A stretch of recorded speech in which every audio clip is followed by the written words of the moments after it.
Hello guys, welcome to my at cook channel. আজকে আমরা নিয়ে চলে এসেছি ঢ্যাঁড়স দিয়ে ডিম দিয়ে ভাজি রেসিপি।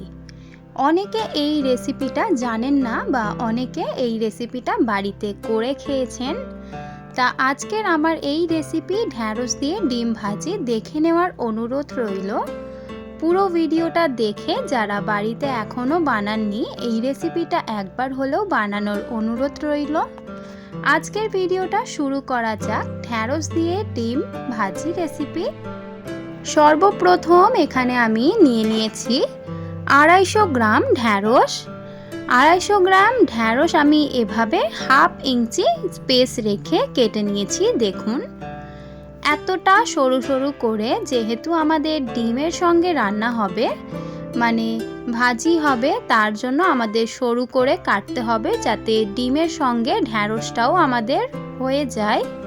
এখানে আমি 250 গ্রাম ঢ্যাঁড়সকে এতটা ছোট ছোট করে কুচি কুচি করে নিয়েছি এবং আমরা এই রেসিপিটাকে দেখে নিই। ঢ্যাঁড়সটা সাইডে রেখে এখানে আমি একটা বাটি নিয়ে নিলাম।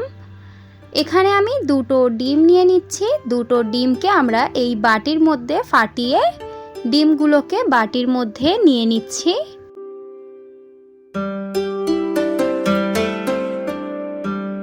এখানে আমি দুটো ডিমকে বাটির মধ্যে নিয়ে নিয়েছি এবং ডিমের অনুযায়ী আমি এখানে স্বাদ পরিমাণে নুন দিয়ে দিলাম, শুধু ডিমের পরিমাণের।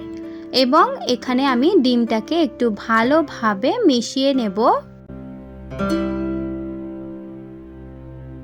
এখানে আমাদের ডিমটা ভালোভাবে নাড়াচাড়া করে মিশিয়ে নেওয়া হয়ে গেছে। দেখুন এবার আমরা এই ডিমটাকে সাইডে রেখে আসল রান্নাটা করে ফেলব। এখানে আমি একটা প্যান বসিয়ে নিলাম। প্যানের মধ্যে দিয়ে দিচ্ছি পর্যাপ্ত পরিমাণের সরষের তেল। তেলটা গরম হয়ে আসলে এখানে আমরা দিয়ে দিচ্ছি ঢ্যাঁড়সের পরিমাণে নুন এবং 1 চিমটি হলুদ গুঁড়ো। এই দুটি মশলা তেলের উপর দিয়ে দেওয়ার পর ভালোভাবে তেলটাকে নাড়াচাড়া করে তেল থেকে যখন হলুদের একটু সুগন্ধ বেরোবে সেই সময় আমরা এখানে কুচিয়ে রাখা ঢ্যাঁড়সগুলো দিয়ে একটু লাল ব্রাউন করে 50% ভেজে নেব। এখানে আমি সবগুলি ঢ্যাঁড়স তেলের মধ্যে দিয়ে দিয়েছি।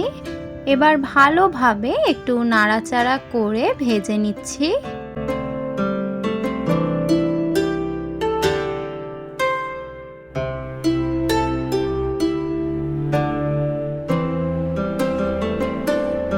এখানে আমি প্রায় 5 থেকে 6 মিনিট নাড়াচাড়া করে 50% ভেজে নিয়েছি। ঢ্যাঁড়সগুলো দেখতেই পাচ্ছেন এতটা আমি ভেজেছি। ঢ্যাঁড়সের কালার কিন্তু এখনও সুন্দর মতো রয়েছে। এবার আমি ঢ্যাঁড়সগুলোকে একটা পাত্রের মধ্যে তুলে নিচ্ছি।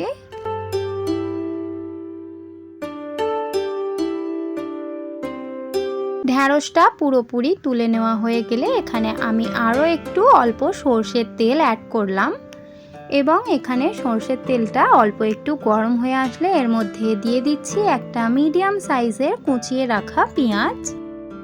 পেঁয়াজটা এবার ভালোভাবে নাড়াচাড়া করে লাল ব্রাউন করে ভেজে নেব যতক্ষণ না পর্যন্ত পেঁয়াজ থেকে কাঁচা গন্ধটা বেরিয়ে যাচ্ছে।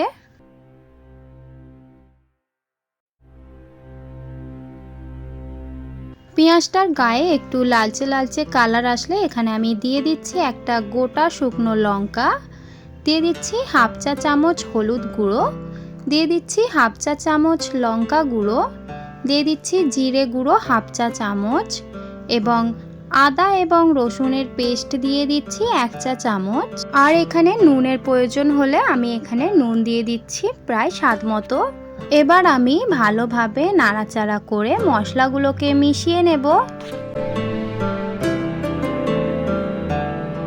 মশলাগুলো ভালোভাবে মিশিয়ে নেওয়া হয়ে গেলে এখানে আমি ফাটিয়ে নিয়ে গুলিয়ে রাখা ডিমগুলোকে আবারও চামচ দিয়ে একটু নাড়াচাড়া করে এই প্যানের মধ্যে দিয়ে দিচ্ছি। এবার ভালোভাবে পেঁয়াজের সঙ্গে ডিমটাকে নাড়াচাড়া করে একটু অল্প ভুজিয়া মতো করে নেব। এখানে হাতা বা খুন্তির দ্বারাই ভালোভাবে একটু কুচো করে নিতে হবে। যখন ডিমটা ভালোভাবে এরকম ভুজিয়া হয়ে আসবে সেই পর্যায়ে দিয়ে দিচ্ছি ভেজে রাখা ঢ্যাঁড়সগুলো। ভেজে রাখা ঢ্যাঁড়স এবং ডিমগুলোকে এবার অনবরত নাড়াচাড়া করে ভেজে নিতে হবে যতক্ষণ না পর্যন্ত ঢ্যাঁড়সটা বা ডিমটা দুটোই ভালোভাবে ভাজা এবং লালচে হয়ে আসছে। যেহেতু ঢ্যাঁড়সটা আমাদের এখানে আগে থেকে ভেজে রাখা ছিল, তাই এখানে আমার 5 থেকে 6 মিনিট নাড়াচাড়া করতে সময় লেগেছে। 5 থেকে 6 মিনিট পর ঢ্যাঁড়সটা অনেকটাই ভাজা হয়ে আসবে। অনেক সুন্দর লালচে কালার চলে এসেছে 5 থেকে 6 মিনিট পর নাড়াচাড়া করে নেওয়ার পর। দেখুন ঢ্যাঁড়স এবং ডিম ভাজা কতটা সুন্দর টেক্সচার এসেছে। আশা করি আপনাদের এই ভিডিওটা পছন্দ হয়েছে। যদি ভালো লেগে থাকে কমেন্টে অবশ্যই জানাবেন। ডিম দিয়ে ঢ্যাঁড়স ভাজি পুরোপুরি রেডি। এবার আমরা সার্ভ করে নেব। যদি আপনাদের এই ভিডিওটা ভালো লেগে থাকে তাহলে অবশ্যই লাইক, শেয়ার অ্যান্ড সাবস্ক্রাইব করে দেবেন। যদি আমার চ্যানেলে আপনি নতুন হয়ে থাকেন অবশ্যই চ্যানেলটিকে সাবস্ক্রাইব করে আমার পাশে থাকবেন। দেখা হবে নেক্সট ভিডিওতে। আজকের এই ভিডিওটা দেখার জন্য অনেক অনেক ধন্যবাদ।